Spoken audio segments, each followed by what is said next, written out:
Sa atin pong pag-aaral tungkol sa mabubuting gawa ng tao at kung ano ang resulta nito ay ating nalaman ang sumusunod.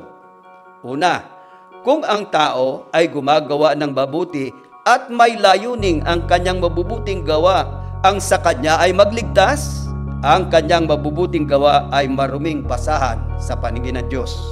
Kung ang mabuting ginagawa ng tao ay dahilan sa pansariling kapakanan, sabi ng Panginoon, tinanggap na niya ang kanyang gantimpala sa kanyang mga ginawang mabuti.